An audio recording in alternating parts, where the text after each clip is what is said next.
Hey guys, I hope that everybody is healthy and safe. I'm going to try something for the first time today, and that is sending you guys a video message of how to do example problems on your homework. I know I've been sending YouTube videos, and I hope this actually works better for you. First off, if you do not have a graphing calculator home, I sent a link to show you step by step on the link to upload a graphing calculator onto your computer so you can work on these problems.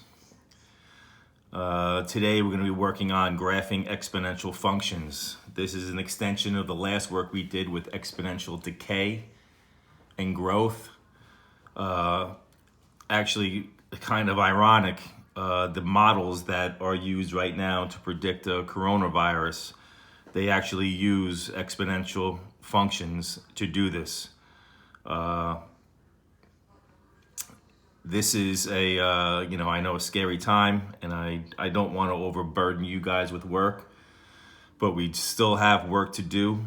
Everybody right now is getting Regents credit, so we have to continue to do our work so we can get credit for the class. All right, so let's just start with this exponential functions. All right, the first function is f of x equals 2 to the x power. All right, and then you have x values of -3, -2, -1, 0, 1, 2, and 3.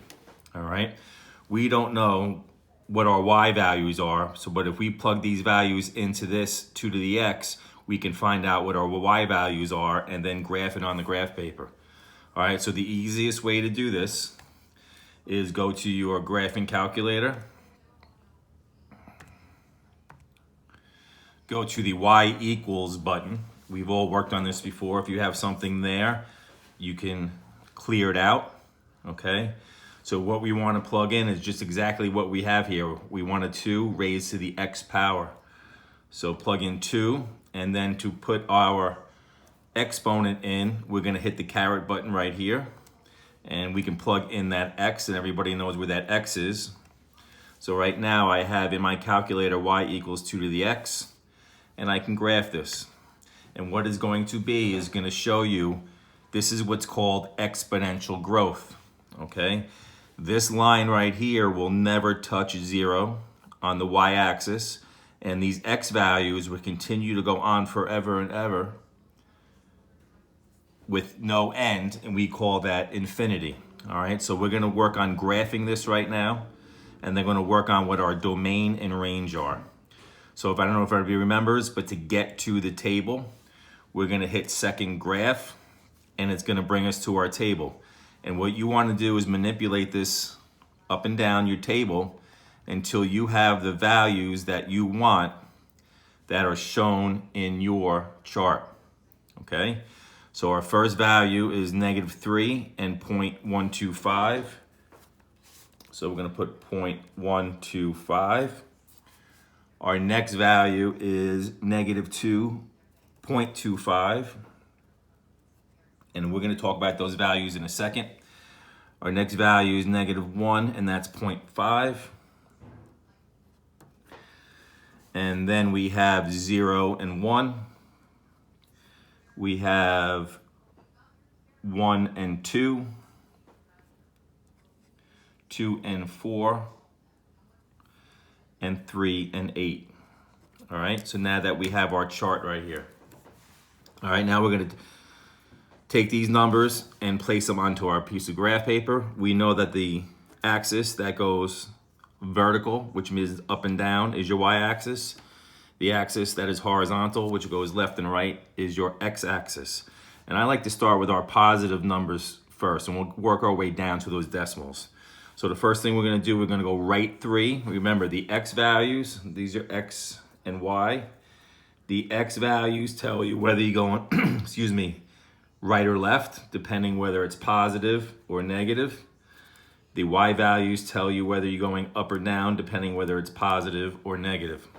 So we're going to graph right 3 up 8. So right 3, 1, 2, 3, 1, 2, 3, 4, 5, 6, 7, 8.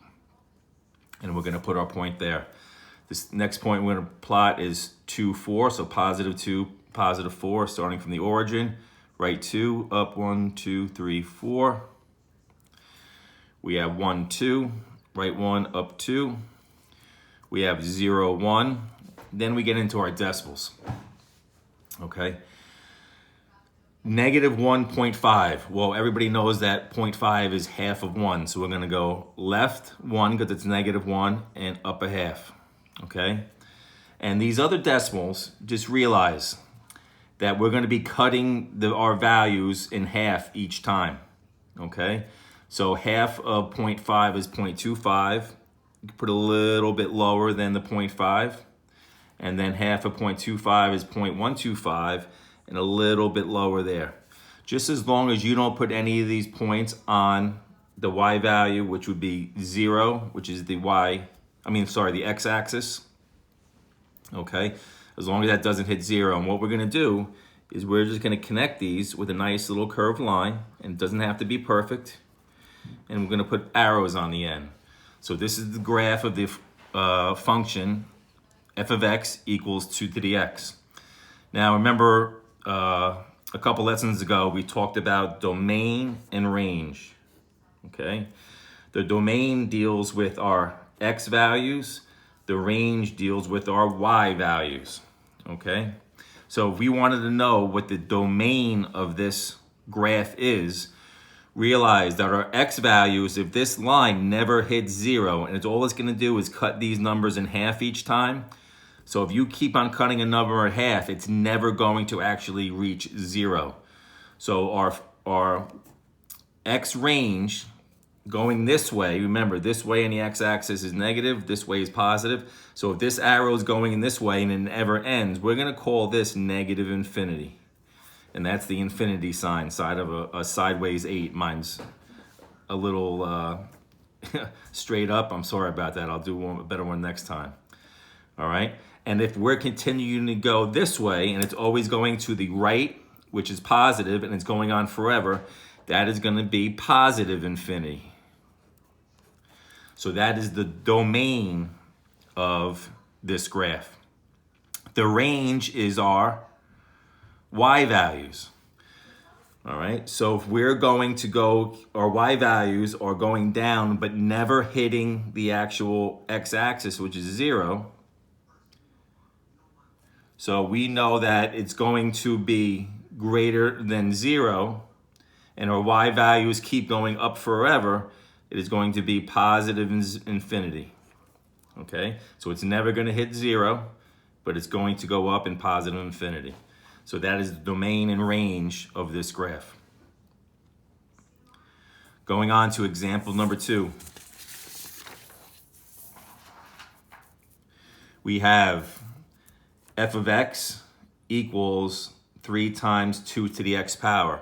So what we're going to do is we're going to plug it into our calculator just like this. They give us the domain we want to use for our x value. So again, turn the calculator on, go to y equals,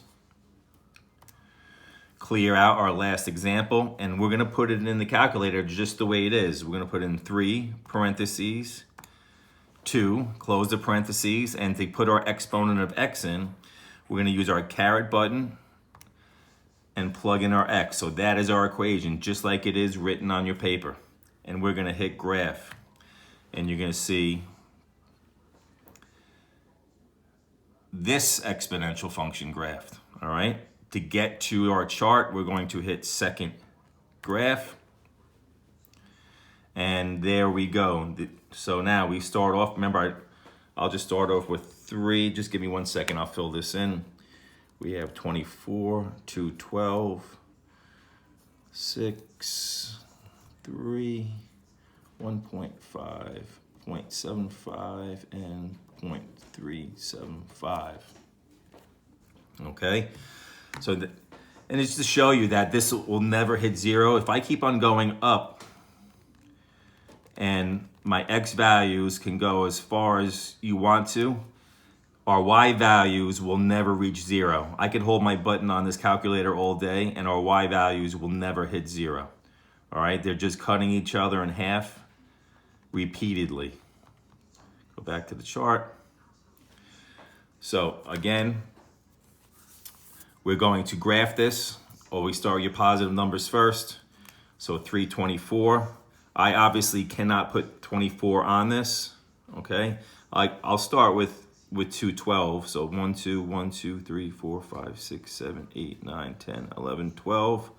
I'm guessing 324 would be up here somewhere. Then we have 1, 6. 1, 2, 3, 4, 5, 6. We have 0, 3. 1, 2, 3. We have -1, 1.5. So -1 and 1.5, which is 1.5. -2.75, which is less than 1, 3/4 of the way between 0 and 1. And we have 0.375, which is a little less than half. Okay, so we connect these with a nice curved line with arrows on the end because they do go on forever. And we talk about the domain and range. I don't care about understanding the difference between problem 1 and 2, okay? But I want to talk about my domain and my range. And that's what you're going to do for the next 3 examples too. All right, remember our domain is going to be always the same. It's going to be negative infinity to positive infinity. And our range is going to be, in these examples that we're going to do, 0 to positive infinity. Okay, so when you do the next 3 examples, don't worry about answering the questions. All I want you to do is find the domain and range, which should be pretty consistent. Okay, I have office hours posted on Schoology. At any time you want to reach me and you're having trouble, the best way to do that is in the Remind app. Again, I hope everybody is healthy and safe. Even though you guys drive me nuts sometimes, I can't express enough how much I miss you guys and miss being in school. And hopefully this will be over soon. And just give me some feedback if our examples, myself doing them with the work we're doing, helps you out better than the videos that I've been posting. Just send something in the Remind. Just saying that it's better or I like the videos better. I want to do what's best for you guys. All right. So your homework for today are numbers 3, 4, and 5 in Unit 12. And when I talk about pages in the unit packet, I'm referring to the numbers that are on the top bar of the packet itself, not the numbers that are handwritten on the packet. Okay. Everybody be healthy and safe, and I will hopefully see you guys soon.